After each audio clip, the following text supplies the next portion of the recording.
Poison Control is a JRPG about a pair of soulmates, which in this case simply means that two souls share the same body. These soulmates consist of a human and a poisonette.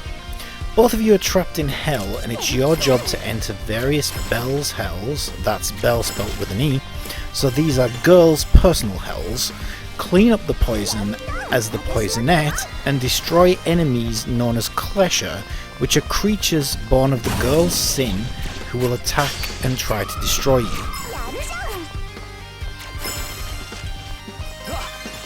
Each level relates to an individual girl's story in the real world in which you discover what sin they committed to create the hell and give birth to the Klesher. Ultimately, the end goal of each level is to free each girl from their hell and put them back on the right track to redemption. Each time you do, earning yourself a sticker. More on that later. I've found every one of these stories really entertaining, and sometimes they're even funny, and I'm always looking forward to finding out whose hell we'll be visiting next and how it is that they strayed so far off the path of innocence.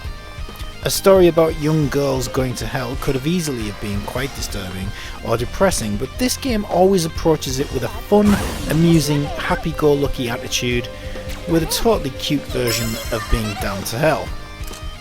One girl killed all of her friends because her mother told her when heaven gets full, her dead dog can come back to her, and she bursts into tears as you bring her the dog's collar and tell her she's worrying old Fluffy. Another girl got so lonely that her popular school manga basically slowly became a hentai. So the game avoids getting too serious or deep on the idea of sin or hell and keeps things fun and cute to keep the player smiling throughout their journey, which I really liked. Your poisonette will always be this pink-haired female character, but your main character can be selected as male or female at the start of the game. You will get a choice of 3 voice options for each, and by entering a name, your experience will be somewhat personalised. Mechanically, the game has you traversing levels, shooting enemies in third person with very limited ammo, and cleaning up poison by switching characters and running over pink spillages. These spillages will cause you damage if you step onto them as the wrong character, so whilst engaged in combat you need to be aware of their locations. Enemies will shoot slow moving bullets at you and occasionally charge at you, causing a large amount of damage. If your health drops to 0, you will immediately fail the mission and will be required to start the level again from the very beginning. There are no checkpoints. Each level is divided into sections containing memories from the girl whose hell you're in, slowly uncovering more of her story and giving you clues on how to redeem her if you complete the mission. Sections leading up to these memories will have a completion requirement. This ranges from clean up 90% of the poison to destroy 3 enemies. Once a section is complete, the next section will open up, allowing you to progress further into the level. Cleaning up poison is limited by a maximum range, which varies as you level your poisonette up and collect more toxicants. You will need to clean up areas and sections avoiding enemies, enemy fire, and keeping within your range allowance.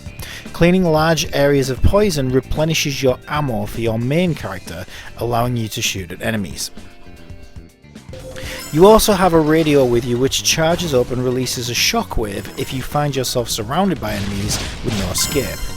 You get to use it once per charge, so saving it for emergencies would be my advice. You will also get up to 3 butterflies, which are recovery lives, should your health reach 0.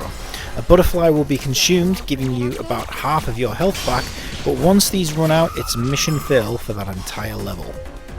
Upon completing a mission or a level, you will engage with your poisonette character in relation to the experience you just had together. These are called heart-to-hearts, in which you will be given a dialogue choice from 3 different categories, allowing you to level up your social stats. In the top right corner you can see which skills will be unlocked and at what levels, allowing you to either choose for the story or plan wisely which upgrades you plan to unlock to help you progress the game. You only get 3 options despite there being 6 upgradable stats, so I don't know whether these are randomly selected, if they're calculated based off playstyle, or perhaps they alternate between different cutscenes. I found this feature very fun and it gave me a real sense of overall progression with my soulmate character. These are huge upgrades too. You could increase things like movement speed, resist purge cancel, which allows you to go outside of your range when cleaning up without losing your progress, or an extra toxicant slot, allowing you to take 3 poisonets with you, each providing you with ammo for your battles against the Clasher. So toxicants or poisonets are basically like your weapons in the game. You can switch between them when shooting at enemies, and each one will have their own ammo and firing style. So one more slot means an extra weapon against the enemies, which does get quite hectic and challenging at times. So I aim to upgrade that one earlier than I could even use that extra slot. Once you've flirted a little with your adorable poisonet, you'll be taken to the map screen where you'll be able to reach your next mission, but also from here you can customize your loadout, which I highly recommend before undertaking a new mission. Here you have access to toxicants, which are your tiny girl characters who act like your weapons, each with their own ammo and skills. Deliriants, which are like secondary styles of weapons, which usually offer large clip sizes or special skills. Antidotes, which are basically like armour, they will offer you some defense against poison or bullets from enemies.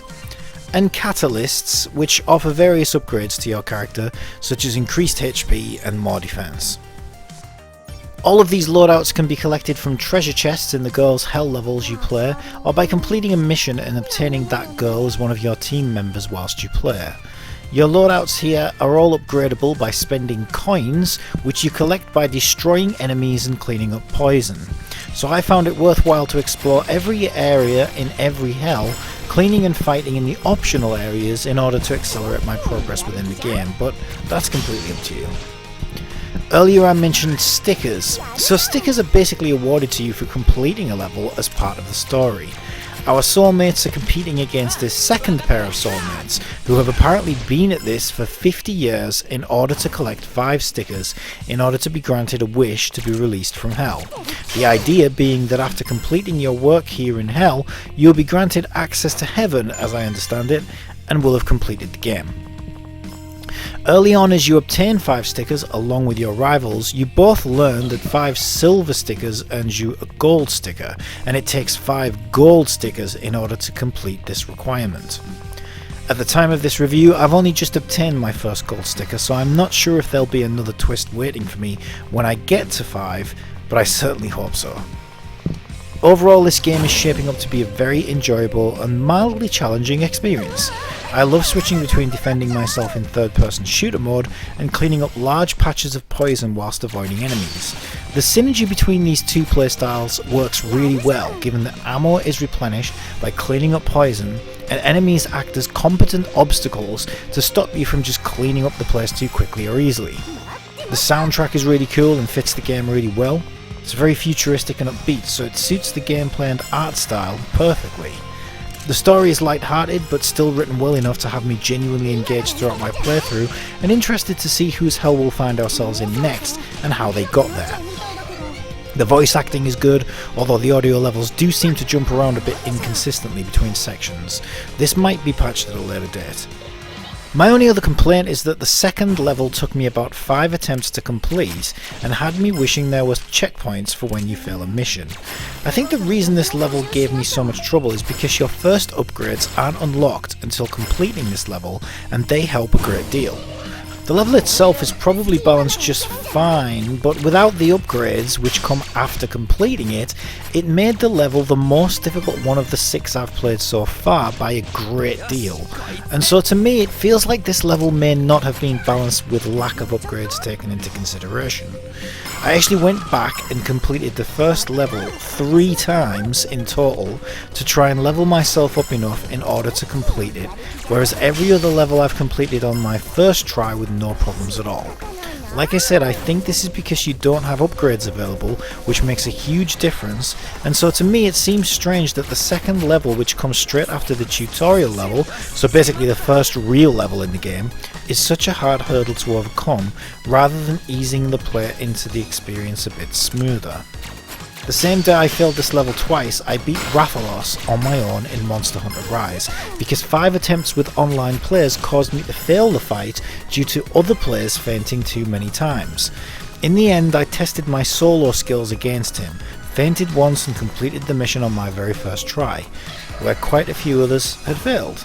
So I wouldn't say I was terrible at video games, and yet this level really did give me a lot of trouble. It makes me wonder how many players might quit this game if they can't get past the second level, so I really hope they patch that and make the second level much easier to allow players to start making progress in this game without having to retry that level 5 or 6 times and play through the first level multiple times just to be able to beat it. That makes 2 JRPGs in the same month with third-person shooter mechanics, which surprises me.